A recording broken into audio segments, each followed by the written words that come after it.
Kwa majina naitwa Kamishna Msaidizi Mwandamizi Safia Jongo, kamanda wa polisi mkoa wa Geita. Maeneo ya Msasa kuna mgodi mkubwa ambao una wachimbaji wadogo. Tarehe 29 mwezi wa 3 2026 majira ya saa 4 asubuhi, maduara manne kwa lugha ya kichimbaji wanasema yalijiponji, yani yalititia.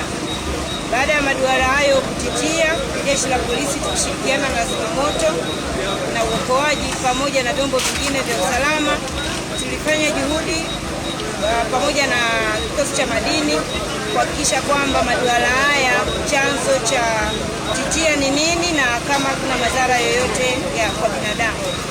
Kwa ujumla wake, baada ya kufanya ufuatiliaji tumegundua kwamba maduara haya yalikuwa kwa siku ya leo hayafanyi kazi kwa sababu tayari yalishatiliwa mashaka.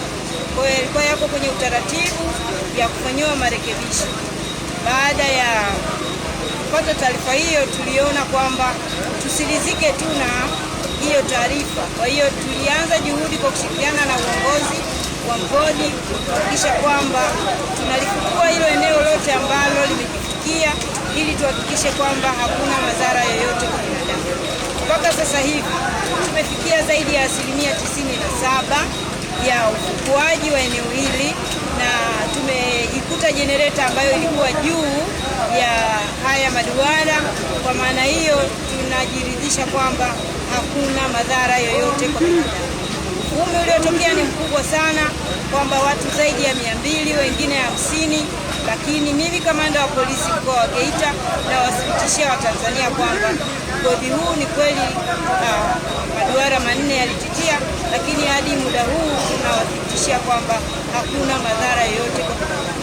Naomba nitoe wito kwa jamii kuacha kutoa taarifa za uzushi pale ambapo changamoto inapotokea, na niwaombe tu wale wote ambao wamefanya hivyo watoe hizo taarifa zao kwenye mitandao haraka, la sivyo hatua kali za sheria zitachukuliwa dhidi yao za kutuma taarifa za uzushi.